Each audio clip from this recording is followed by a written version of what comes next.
जय हिंद दोस्तों। उम्मीद है आप सब लोग बहुत अच्छे होंगे और मस्त होंगे।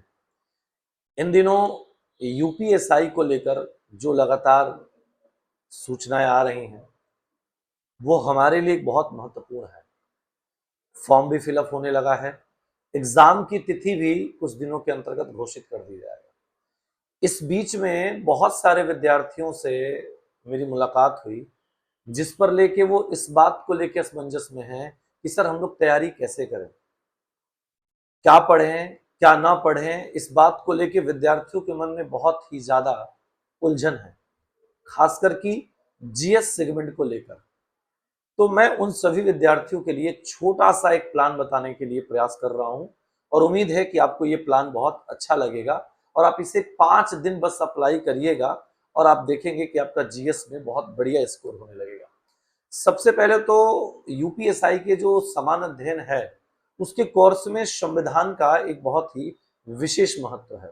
तो पहले तो आप लोग संविधान को बहुत अच्छे से पढ़िए, प्रैक्टिस करिए। जहां भी आप प्रैक्टिस कर रहे हैं प्रैक्टिस करिए, लेकिन पहले खुद से पहले एक बार टारगेट करके उसको व्यवस्थित रूप से पहले पढ़िए। पढ़ने के बाद 2021 जो यूपीएसआई की परीक्षा हुआ था उसके जितने भी सेट हुए थे, 50 की 54 सेट जो भी हुए हैं, उन सेट से आप पॉलिटी के क्वेश्चंस निकालें और उनको सॉल्व करें।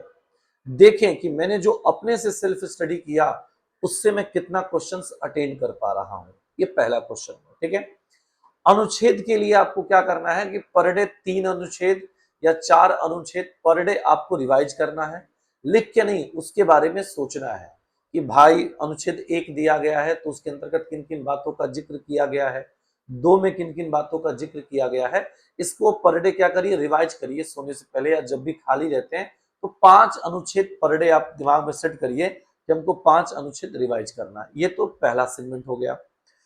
बाकी के जो विषय बचे जैसे ज्योग्राफी हो गया, हिस्ट्री हो गया, इकोनॉमिक्स हो गया और साइंस हो गया, इसको भी आपको साथ में लेके चलना होगा। बहुत सारे संस्थान ये कहता है कि यूपीएसआई में सिलेक्शन लेना है तो मैथ पढ़ लो और रीजनिंग पढ़ लो और संविधान पढ़ लो, आपका सिलेक्शन हो जाएगा। ऐसा कुछ भी नहीं है। हर सब्जेक्ट पर आपका पकड़ होना बहुत महत्वपूर्ण है, क्योंकि अगर आप एक प्रश्न भी अगर आप छोड़ देते हो तो आप कहीं ना कहीं आप उस एक पद से पीछे हो जाते हो। ज्योग्राफी, इकोनॉमिक्स, जो भी आपके पॉलिटी के अलावा और विषय बचते हैं उन विषयों को शॉर्ट में 30 दिन में 40 दिन में खुद से पढ़ के तैयार करने की क्या करिए, कोशिश करिए कि उसको तैयार करिए और ज्यादा से ज्यादा प्रैक्टिस करने की कोशिश करिए। क्लियर है।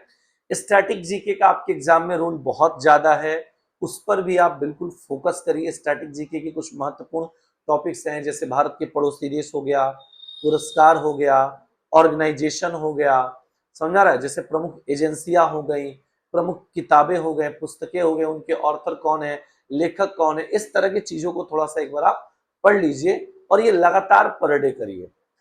अवसर हमेशा नहीं मिलता है दोस्तों, जान लीजिए। ये मेरे जीवन का एक बहुत बड़ा उदाहरण है कि मुझे जब जब अवसर मिला मैंने थोड़ी सी लापरवाहियां की, लेकिन अब मुझे जब भी कोई अवसर मिलता है मैं उसे बिल्कुल लगन के साथ और 100% के साथ मेहनत करता हूं, ये बिना सोचे कि क्या वो अवसर वाकई में मुझे मिलेगा या नहीं मिलेगा।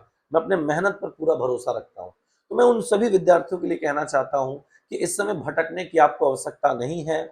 ऐसे जगहों पर बिल्कुल जाकर ना अपने आप को एंगेज कर दें जहां पर सिर्फ आपको पेपर दे दिया जा रहा है और तुरंत टीचर सॉल्व कराने लग रहा है, आप अपनी योग्यता तो क्या कर रहे हैं, जांच ही नहीं पा रहे हैं। ऐसे जगहों पर बिल्कुल ना जाएं।